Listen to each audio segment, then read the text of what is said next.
Buenas noches con todos. El tema para hoy son las quemaduras y su manejo. Como sabemos, pues es un tema muy importante debido a que en la actualidad representan un problema de salud pública debido a su alta prevalencia, principalmente en países en vías de desarrollo. Estos eventos condicionan diversas consecuencias en el individuo que la padece.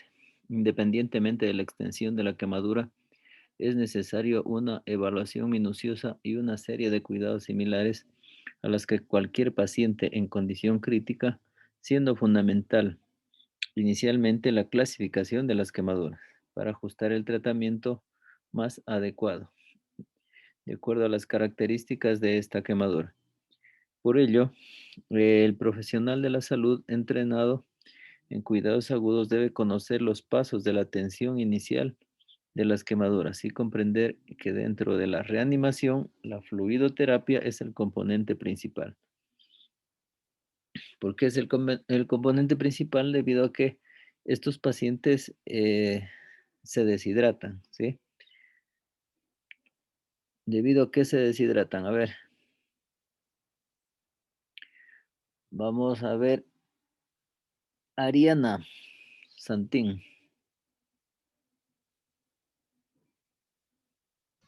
Bueno, Ariana, entonces, ¿cuáles serían las funciones de la piel? Las funciones de la piel en sí vendrían a ser primero lo que es la protección, luego segundo tenemos lo que es para mantener lo que es el balance, o sea, el calor de la piel, lo que es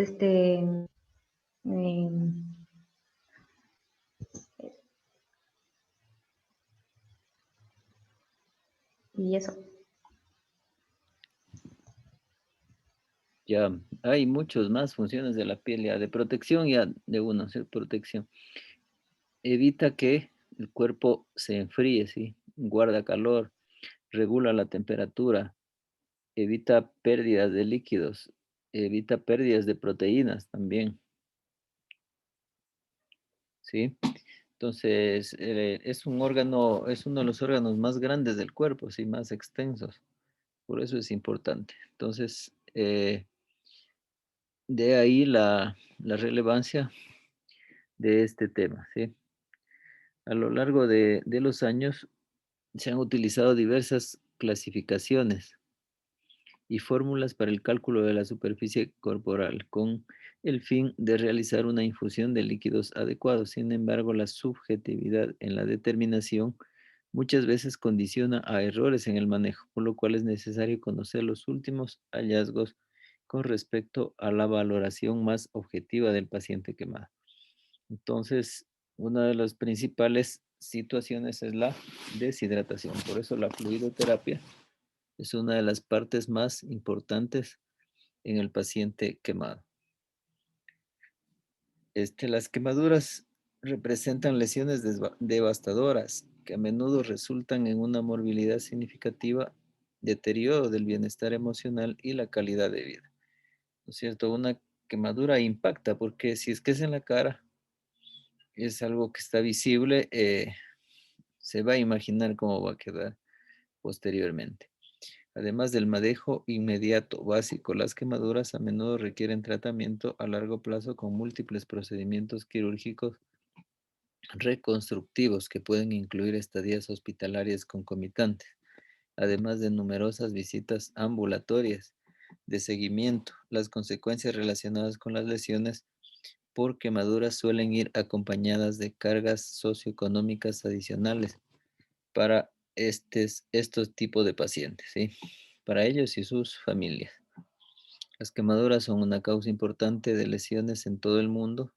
Según la OMS, se estima que la incidencia de quemaduras graves durante toda la vida es del 1% y que más de 300.000 personas mueren anualmente por quemaduras relacionadas con incendios en todo el mundo, con una prevalencia significativamente mayor en los países en vías de desarrollo.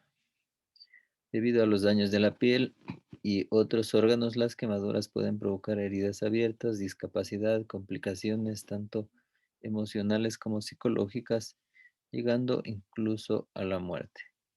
Por lo tanto, los pacientes con quemaduras requieren no solo un tratamiento primario agudo, sino también una terapia de rehabilitación, reconstrucción y para el manejo de secuelas a largo plazo. Aunque más del 90% de todas las quemaduras son prevenibles, estas siguen siendo comunes y son consideradas en algunas regiones del mundo un verdadero problema importante en salud pública. Bueno, vamos a dar paso a Diego para que continúe con la charla. Noches, doctor. Buenas noches, compañeros. El día de hoy les voy a exponer sobre las quemaduras y su manejo. Como sabemos, la piel es el órgano más grande del cuerpo que representa el 6% del peso corporal y este espesor siempre va a variar conforme a la edad y su localización. Como ya se mencionó, tiene diferentes funciones, entre la cual va a ser la regulación de la temperatura, es el órgano sensorial. Impide también la pérdida de agua, el ingreso de bacterias y también actúa como una barrera entre el organismo y el entorno. Hablamos rápidamente sobre las capas de la piel, las cuales se dividen en lo que son la epidermis, la dermis y el tejido subcutáneo. Como sabemos, la epidermis es la capa más externa, como sabemos, de tres tipos de células, que son las escamosas, las basales y los melanocitos, que nos dan a la coloración en la piel. La dermis, que esta capa se podría denominar la capa intermedia de la piel, que contiene tanto vasos sanguíneos, linfáticos, los folículos del mismo, y se mantiene unida mediante una proteína que es llamada el colágeno. Y la capa de tejido subcutáneo, esta va a ser la capa profunda de la piel, que consta de una red tanto de colágeno y de células grasas. Y esta también contiene células que nos podrían ayudar a regenerar la piel después de una lesión, como hacer las quemaduras. Ahora, para definir lo que es una quemadura, se define como es un síndrome clínico caracterizado por la destrucción tisular acompañado por alteraciones hemodinámicas, metabólicas, inmunológicas y psicológicas, como nos mencionó el doctor. Ya. Entre las generalidades de las mismas nos mencionaba que el 90% de las quemaduras pueden ser prevenibles. Entre la clasificación por la etiología, aquí mencionaba que puede ser por las llamas, por la escaldadura, por contacto, que puede ser química o eléctrica. Ya, entre los que son por llama, esto se va a producir una lesión por aire oxidado, que es supercalentado,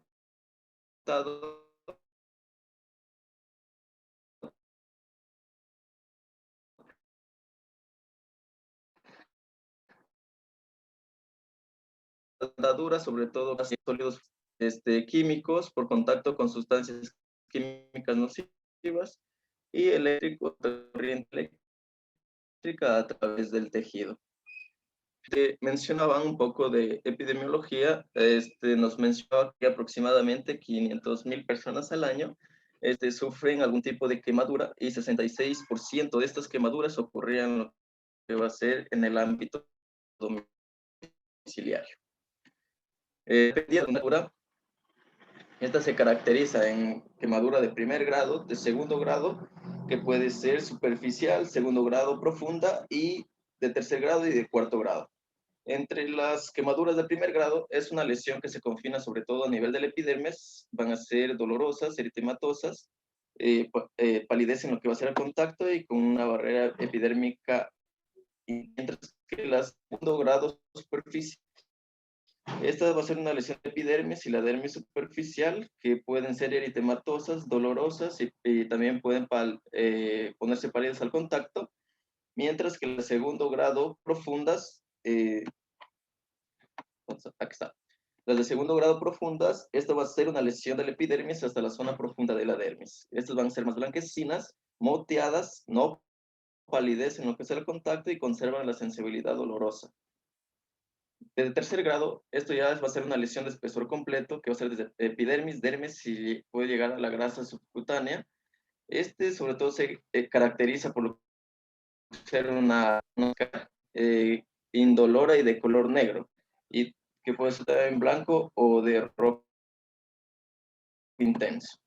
A toda la piel, puede llegar hasta músculo y huesos subyacentes del mismo.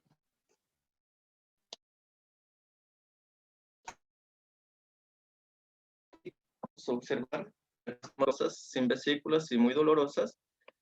Las superficiales o las de segundo grado superficiales pueden ser húmedas, eritematosas, vesiculares, con llenado capilar presente y dolor intacto, mientras que las profundas son húmedas, rosadas, las vesículas son raras, y llenado capilar se encuentra ausente o muy lento, y el dolor se encuentra ya alterado, mientras que las de cuarto grado ya serían, que son insensibles al tacto, el dolor, y ya no presentarían llenado capilar.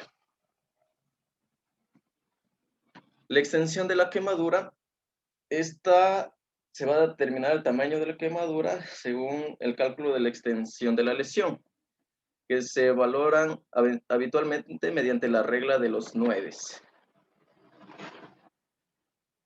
Ya, como mencionaba, tenemos aquí lo que van a ser la regla de los 9, o que esta se trataba de... Es un método que se utiliza para calcular la extensión cutánea de la quemadura en el paciente, y va a consistir en dividir la superficie total del cuerpo en áreas equivalentes a 9% de la superficie corporal total quemada. Aquí también nos mencionaba, por ejemplo, la regla de la palma, la cual es un instrumento de valoración rápida. Esto nos va a ayudar, nos va a servir para calcular el porcentaje de superficie corporal total quemada, en la cual se toma como referencia a la palma de la mano de lo que va a ser el paciente. Dedos juntos y extendidos, esta superficie se puede cubrir de esta manera. La superficie que se puede cubrir con la palma de la mano, de dedos juntos y extendidos, es el 1% de la superficie corporal del paciente, y va a ser útil para las superficies pequeñas de la misma. Como sabemos, aquí las superficies corporales, sobre todo en los adultos, las mayores superficies que tenemos, mayor porcentaje, son el tronco, los miembros inferiores, mientras que en los niños lactantes, la mayor superficie corporal es la cabeza. Ya, entonces ahí déjale en la regla de los 9. Entonces es muy fácil ahí, como pueden ver. En las extremidades inferiores, el 9% representa cada extremidad, su parte anterior. Sí, los brazos, en cambio, representan el 9% todo el brazo, ¿sí?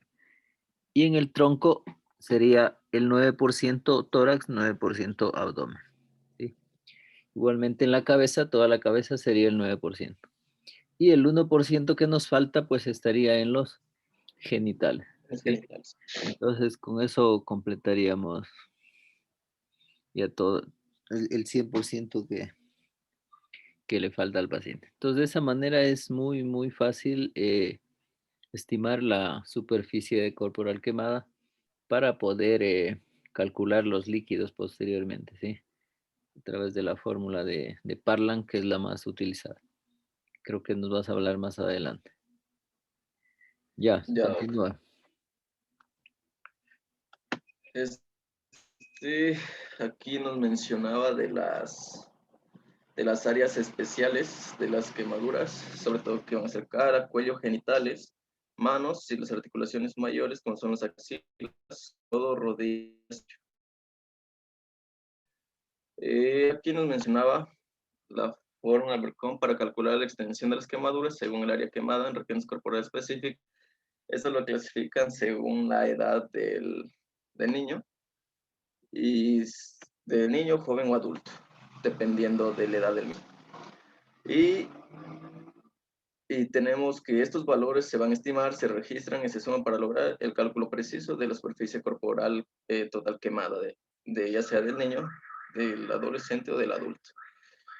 Entre la fisiopatología de las quemaduras, aquí, pues localmente estas quemaduras van a causar lo que va a ser la necrosis por la coagulación de la epidermis y los tejidos subyacentes. Y la profundidad de esta lesión va a depender tanto de la temperatura a la que se expiel, el calor específico del agente causal y la duración de la exposición del mismo.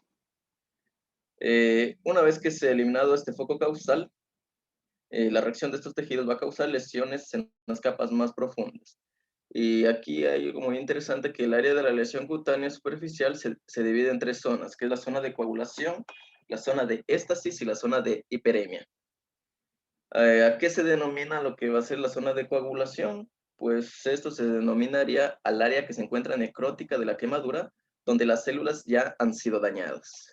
Eso se denomina como zona de coagulación. Mientras de éstasis, esta se referiría a lo que va a ser el área alrededor de la zona necrótica que tiene un grado moderado de lesión, y aquí ya va a existir una menor perfusión tisular de la misma.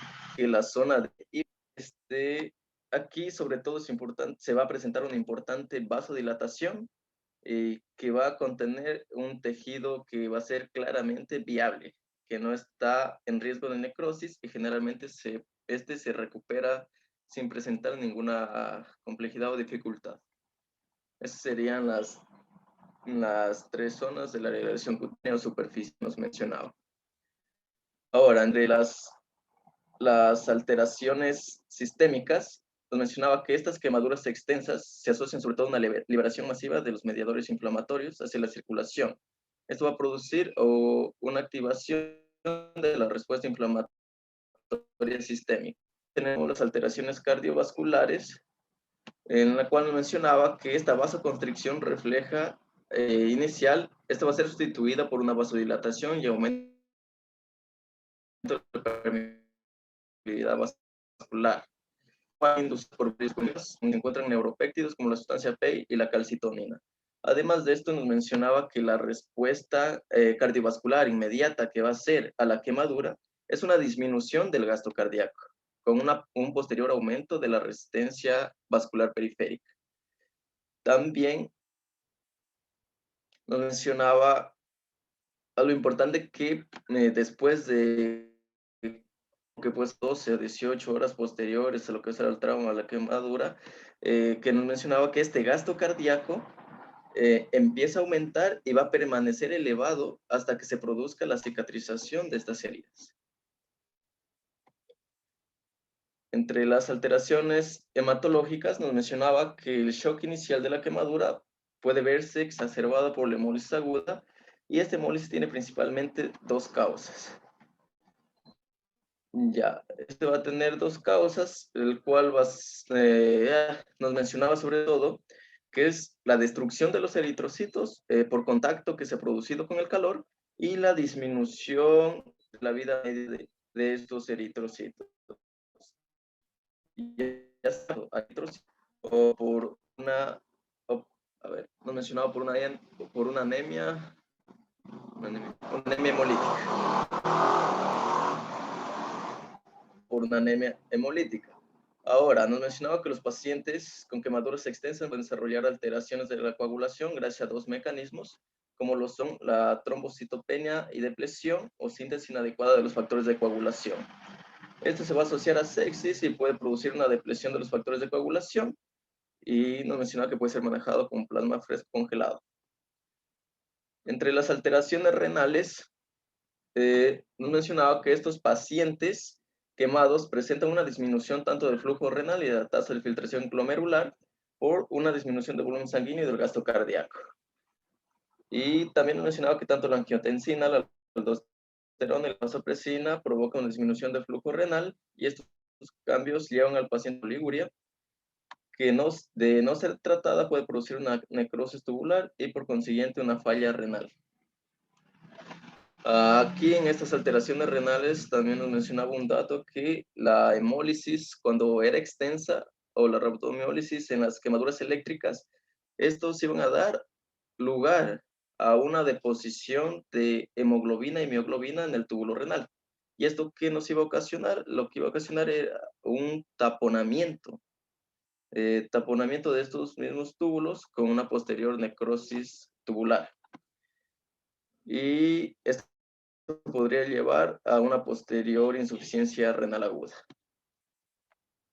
Entre las alteraciones pulmonares, se mencionaba que son la mayor causa de muerte como complicación de una quemadura y resulta de una combinación de daño directo por la inhalación, por complicaciones de un problema generalizado debido a una quemadura muy extensa como parte de la falla multisistémica. También aquí las quemaduras, por ejemplo, una quemadura pulmonar directa más frecuente, nos mencionaba que esta era la producida por la inhalación de partículas incandescentes y que se podría provocar, lo que sea una infección es la infección va a ser la causa más común de la morbilidad en el paciente quemado y la más común va a ser la neumonía, especialmente en pacientes que han tenido lesiones por inhalación, como las que ya se mencionó. Las alteraciones hidroelectrolíticas, nos mencionaba que inicialmente va a haber un aumento de la permeabilidad capilar con paso de líquido entre los compartimentos. El periodo inicial de resucitación, que son las primeras 36 horas, se caracteriza por hipernatremia y hipercalcemia.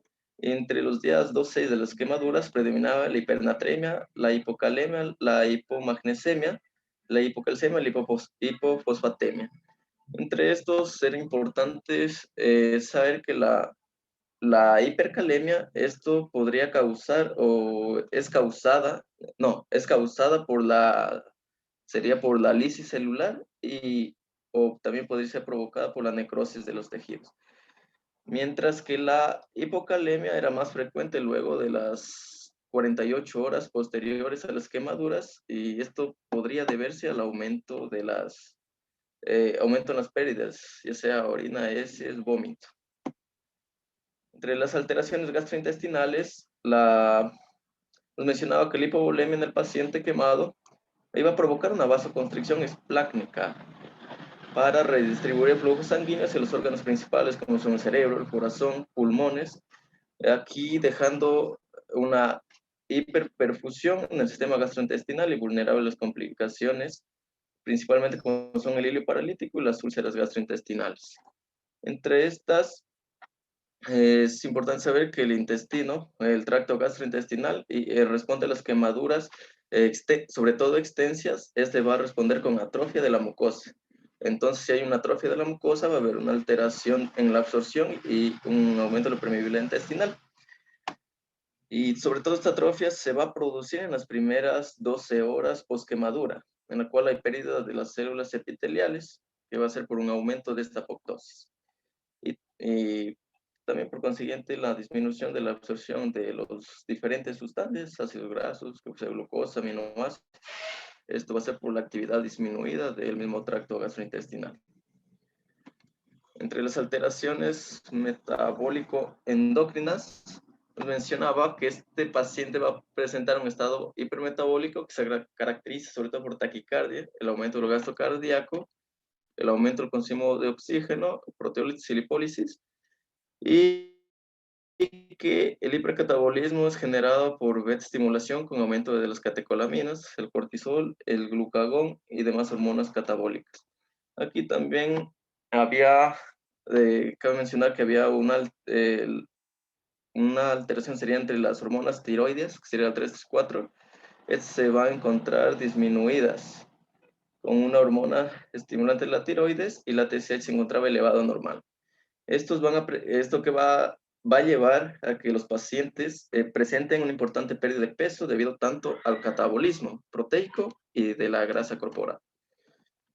Entre las alteraciones inmunológicas, nos mencionaba que el paciente quemado va a presentar una inmunosupresión generalizada, tanto mayor riesgo de adquirir infecciones, entre las que se destacan la colonización e infección de las quemaduras, infección en sitios de venopunción de accesos de catéteres, neumonías, infecciones de vías urinarias, infecciones virales, micóticas, entre otras. A ver, ya. Ahora vamos a hablar sobre lo que va a ser la valoración inicial. Ya, primero nos mencionaba que esta valoración, por ejemplo, la evaluación del manejo de los pacientes con quemaduras, carajo, debe enfocarse inicialmente el paciente quemado de la misma manera como cualquier individuo eh, politraumatizado, nos mencionaba que es como dejando el manejo de las quemaduras para cuando ya se encuentre estabilizado lo que va a ser el paciente.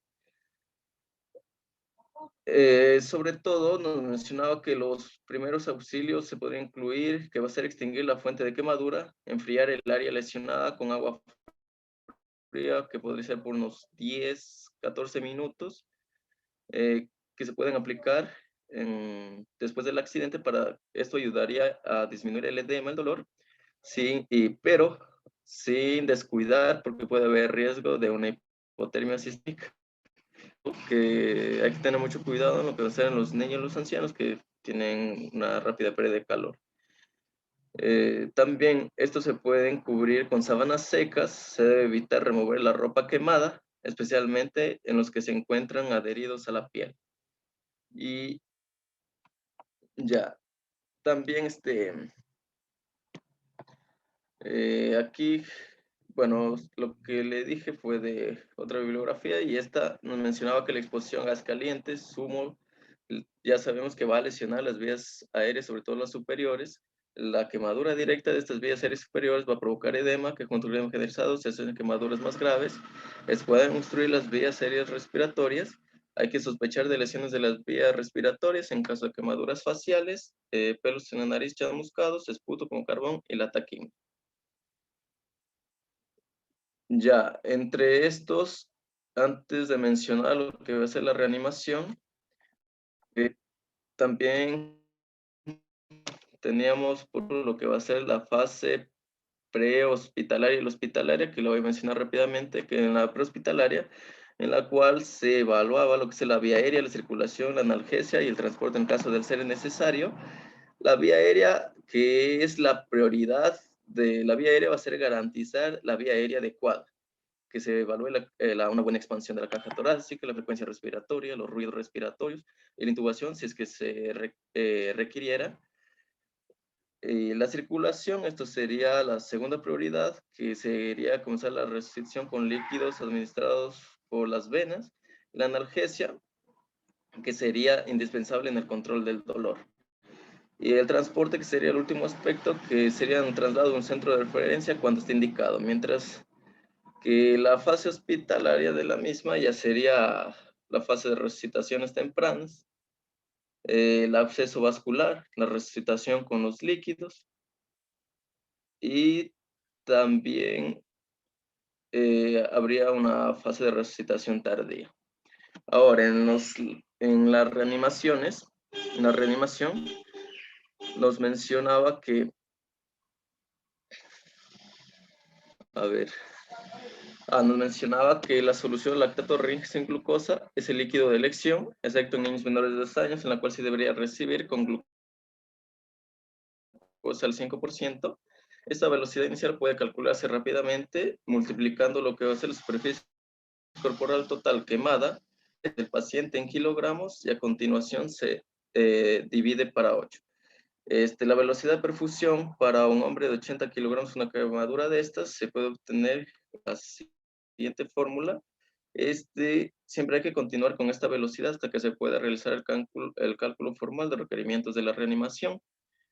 Aquí nos mencionaba las fórmulas de la reanimación, sobre las de Parkland, Brock y la de Galveston. Por ejemplo, la restricción con los líquidos, los pacientes que tengan quemaduras menores del 20% de la superficie corporal total, solo van a hacer una rehidratación oral, excepto en condiciones especiales como con niños, los ancianos o personas que tengan alguna comorbilidad. Soluciones cristaloides isotónicas, sobre todo se prefiere el lactato de Ringer, aunque también se puede utilizar lo que va a ser el suero salino. Entre estas fórmulas tenemos la de Parkland, en la cual se va a calcular la fórmula 4 ml kilogramo por el porcentaje de la quemadura. Aquí, ¿cómo se va a realizar la administración de los líquidos? Pues la mitad de los líquidos calculados se debe administrar en las primeras 8 horas después del accidente y la quemadura, y el resto del líquido se va a administrar en las siguientes 16 horas. Y algo muy importante, que si es que se desconoce lo que va a ser el porcentaje de superficie corporal quemada, se puede administrar unos 20 ml por kilogramo en la primera hora y hasta que se puede evaluar la misma.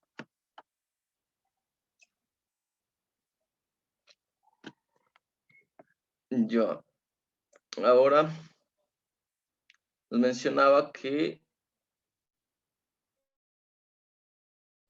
para evitar lo que va a ser posibles regurgitaciones con hilo intestinal, siempre hay que insertar lo que sea una sonda nasogástrica en dos pacientes con quemaduras graves, con el fin de descomprimir lo que va a ser descomprimir el estómago. Entre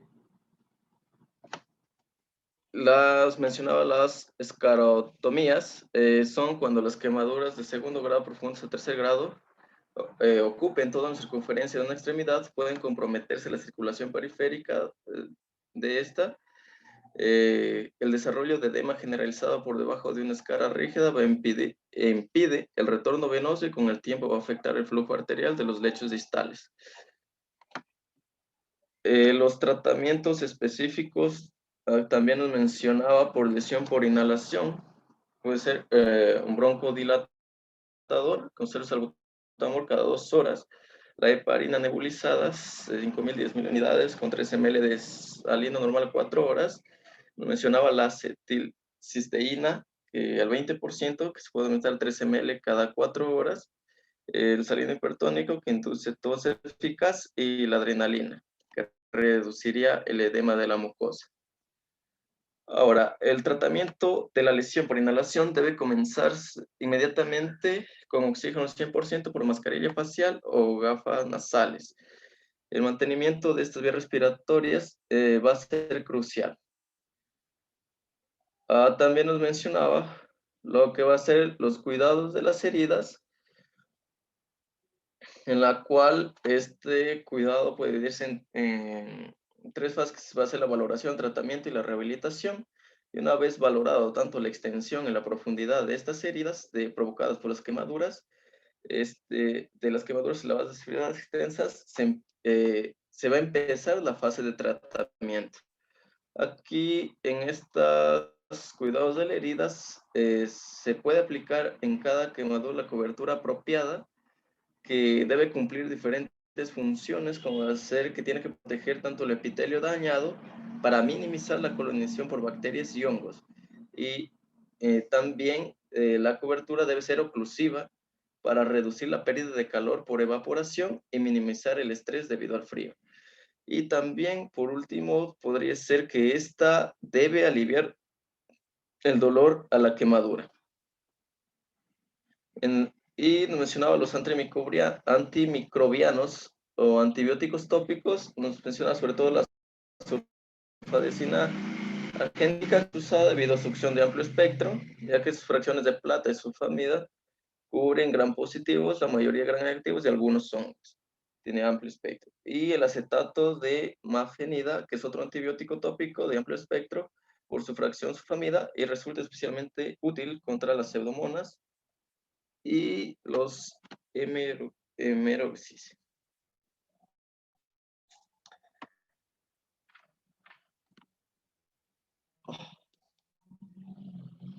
Y eso sería todo. Bueno, está muy bien el tema. Regrésale ahí a ¿A cuál, doc? la fórmula de Parla. Ya.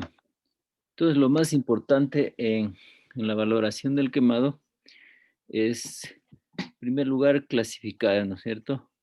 El grado de profundidad de la quemadura, ¿sí? Hay la clasificación de Converse-Smith, que es una de las más aceptadas, ¿sí? Por ejemplo, la que tú diste es similar, ¿no?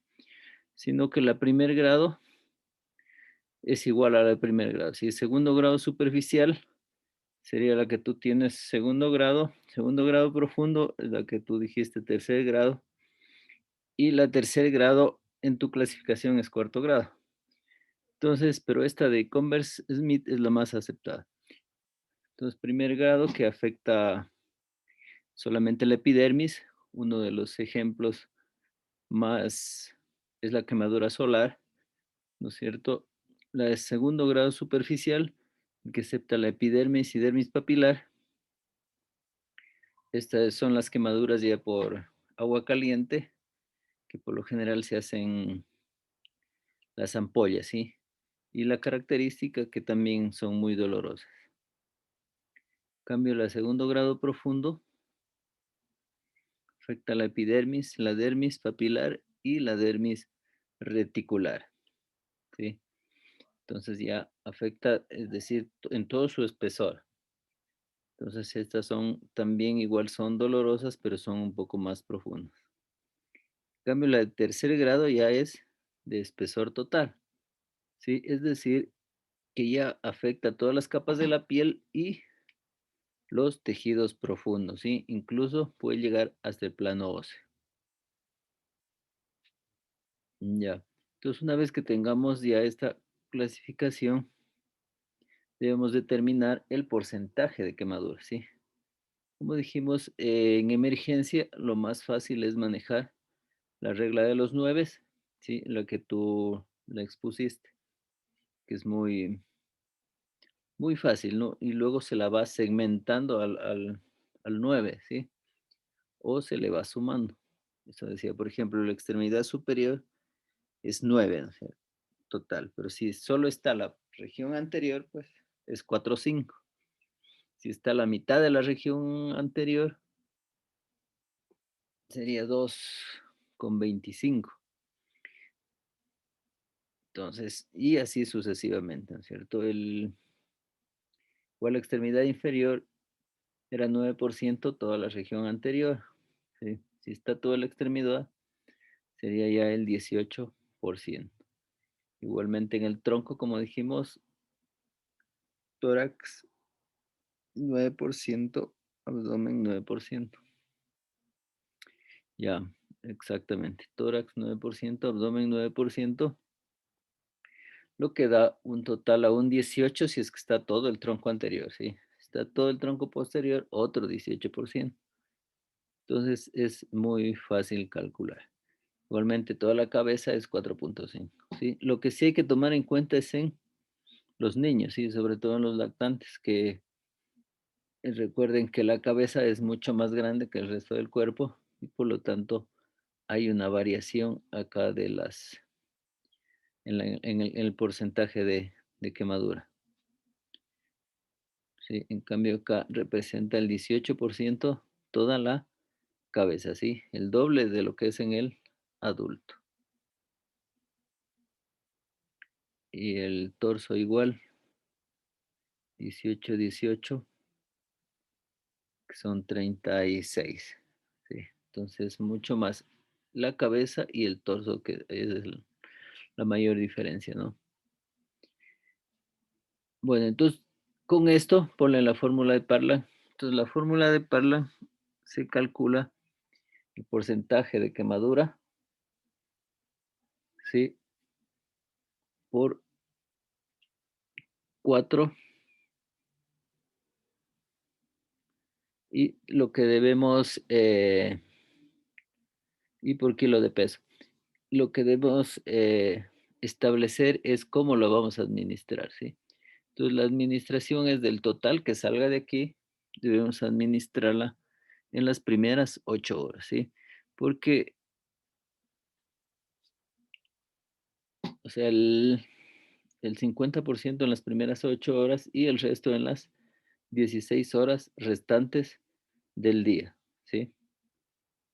Entonces, esto hay que tomar en cuenta para la hidratación, sobre todo en emergencia, para evitar que el paciente se nos deshidrate, ¿sí?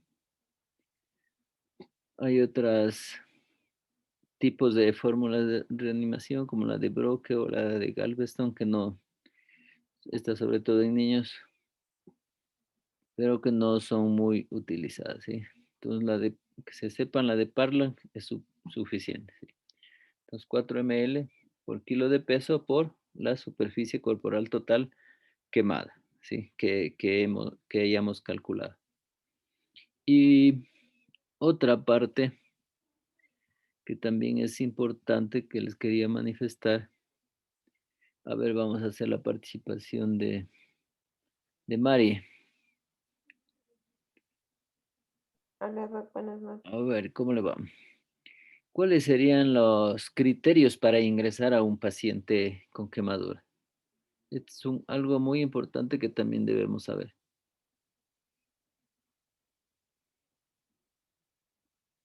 A ver, ¿qué nos puede decir antes? Sería, ¿qué tipo de quemadura es? Por ejemplo, si es que es una quemadura de segundo o tercer grado, o que esté, Por eso tiene que irnos diciendo, ¿no es cierto? Una quemadura de primer grado no amerita ingreso, ¿sí? no, pero si fuera una quemadura de segundo o tercer grado, o que esté afectado, por ejemplo, más del 20% de la superficie total quemada, entonces puede ingresar también. ¿Qué más? También según el tipo de quemaduras, generalmente quemaduras químicas o eléctricas, puede ser. Ya, muy bien, claro. La quemadura eléctrica es una de las quemaduras más graves, ¿sí? ¿Por qué será?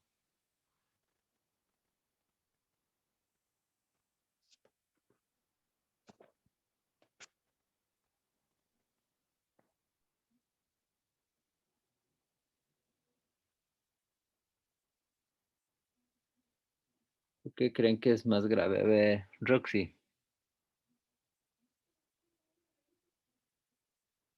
Hola, Doc, dígame. Ya, la quemadura eléctrica, les acabo de decir que es una de las quemaduras más graves. ¿Por qué será?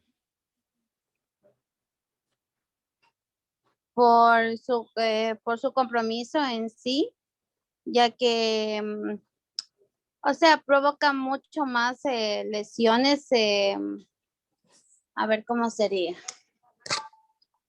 Creo que es por eso, porque provoca mucho más lesiones y que provoca mucho más incluso comprometimiento de la piel, tanto a nivel epidérmico, dérmico y hipodérmico, incluso por la superficie.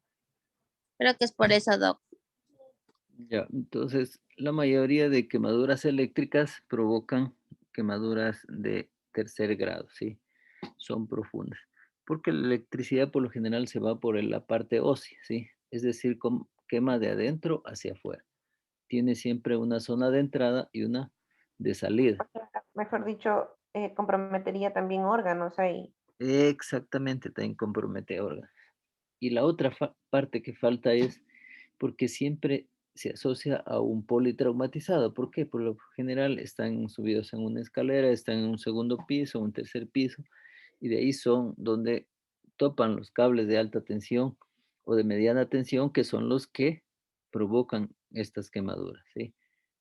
Si usted coge 110 voltios y baja tensión, no le va a pasar nada que un simple rayito eléctrico, ¿no es cierto? Un simple, pero si es de mediana o alta tensión, ahí sí provoca una quemadura y provoca la caída también, ¿sí? Entonces, quemadura más politrauma. Entonces, por eso es una quemadura grave que amerita ingreso, ¿sí? Entonces, para resumirles, pues necesitaría ingreso todo paciente con quemadura de espesor parcial con más allá del 10% de superficie corporal quemada, ¿sí? Quemaduras que afecten zonas de flexión o extensión, ¿sí? Quemaduras que afecten la cara, las manos, los pies, genitales, perinea, articulaciones grandes. Las quemaduras de espesor completo, también quemaduras eléctricas, como ya dijimos. Las quemaduras químicas también merecen una atención especial. Las quemaduras por rayos también, mucho ojo. lesión por inhalación. Recuerden que la mayoría de quemaduras también se asocian a la inhalación, ¿sí? De humo, ¿sí? Por ejemplo, en un incendio en una zona, están en cuartos cerrados, también hay intoxicación por el monóxido de carbono. Y quemaduras de pacientes con enfermedades médicas previas también ameritan ingresar, ¿sí?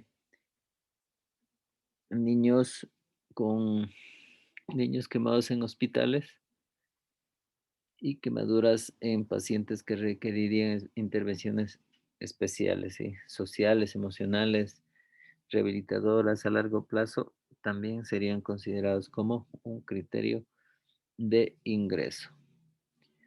Entonces, las quemaduras de primer grado no provocan ningún problema, más allá que dolor, ¿no es cierto? Que se lo puede controlar en forma ambulatoria y con pastillas, con analgésicos e incluso con alguna crema hidratante.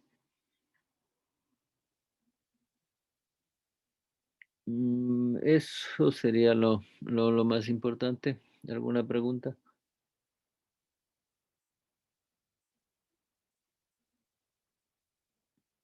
A ver, yo les hago una pregunta. A ver, Ariana,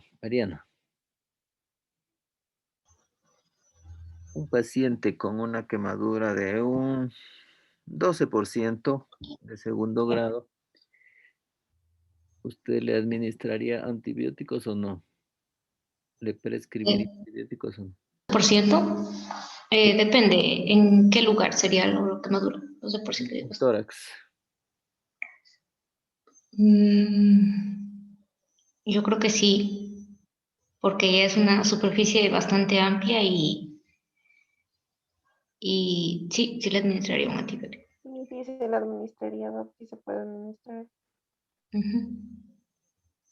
Ya, bueno, los criterios para utilizar antibióticos por lo general, como después de una quemadura hay por lo general coagulación de los vasos sanguíneos, entonces el antibiótico por vía, eh, por vía sanguínea no llegaría, ¿sí? A la zona.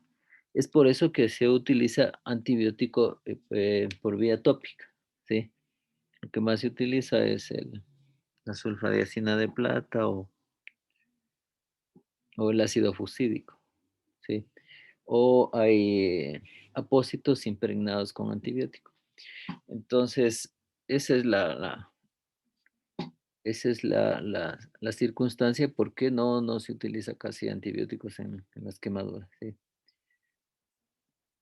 Claro, si ya pasa un tiempo, está en el periné, que es una zona muy contaminada, ahí sí se requeriría, ¿no es cierto?, de entrada la administración de un antibiótico. Pero si está lejos de una zona no contaminada, no habría ningún inconveniente. Sí. Bueno, entonces hasta ahí quedaríamos.